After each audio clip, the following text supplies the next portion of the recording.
మీ ఇదండి ఇగో పబ్లిక్. అదేవిధంగా మరో రైతు పైల నర్సిరెడ్డి. పొంగులేటి శ్రీనివాసరెడ్డి మంత్రి గారులకు మంత్రివర్యులకు నమస్కారము. భువనగిరి ఎమ్మెల్యే అనిల్ కుమార్ రెడ్డి గారికి నమస్కారం. బీర్ల ఐరియా గారికి, మన సార్ శ్యామల కిరణ్ రెడ్డి గారికి కూడా నమస్కారాలు సార్ చెప్తూ, మేము ఒక వెలుగొండ రైతును సార్. నేను మాకున్న సమస్యలు ఏంటంటే, భూములు మా తాతల నాటి నుంచి మాకు ఒక 1954 నుంచి పంచాయతీలు నడుస్తున్నాయి. మాదే భూమి అది. అయినా మాకు మా పక్క పాలివారు మా దాన్ని వాళ్ళు కొట్లాడుకుంటా కోర్టులు అయిపోయినాయి. హైకోర్టు కూడా పోయినాం. ఇప్పటి వరకు మాకు అది మన పరిష్కారం అయితే దాని మీద ఇంకేమంటే చాలామంది బాధపడుతున్నారు. ఇవి మనకు ఇదివరకు ధరణి వచ్చి అప్పుడు అప్లికేషన్ పెట్టుకున్నాం. ఆ ధరణిలో కూడా మాకు ఏమాటి న్యాయం జరగలేదు. ఇప్పుడు భూభారతి వచ్చింది కనుక మాకు న్యాయం జరగాలని మనకు శ్రీనివాసరెడ్డి సార్ను ధన్యవాదాలు, మన ముఖ్యమంత్రి గారికి కూడా ధన్యవాదాలు. అందుకే ప్రతి ఒక్కరికి కూడా ఈ ఇబ్బందులు రాకుండా ఉండాలని, భూమి సమస్యలు చాలా బాధాకరంగా ఉన్నాయని, కబ్జాలో కూడా కాస్తులో కూడా ఇప్పటికీ మేము ఒక దగ్గర 50 ఏళ్ల నుంచి పోరాడుతున్నాం అదే అట్టి భూమి మీద.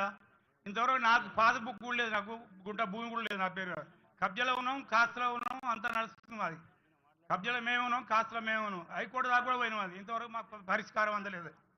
కనుక ఇటువంటి రైతులకు ఎవరికైనా ఎంతోమంది ఇబ్బందులు పడుతున్నారు.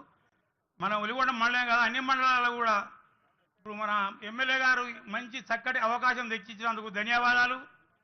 మన వెలుగొండ ముద్దుబిడ్డ అనిల్ కుమార్ రెడ్డి గారికి ప్రత్యేక ధన్యవాదాలు తెలుపుతూ, మనకు ఇటువంటి అవకాశం ఇచ్చినందుకు మీరందరూ సహకరించవలసిందిగా మనం కోరుకుంటూ నా యొక్క ఉపన్యాసం ముగించుకుంటున్నాను.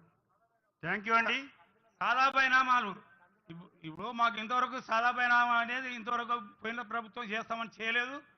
ఇప్పటి ప్రభుత్వం కూడా మాకు సాదా పరిణామాల్లో మా పేర్లు రికార్డులో ఎక్కించవలసిందిగా కోరుతూ మాకు ఈ అవకాశం ఇచ్చినందుకు అందరికి ధన్యవాదాలు చెప్తూ ముగించుకుంటున్నాను.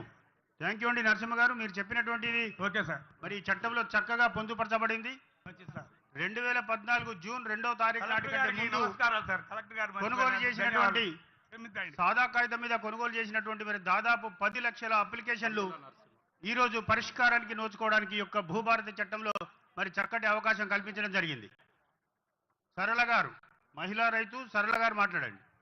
నా పేరు సరళ, అక్కంపల్లి మహిళ రైతుని.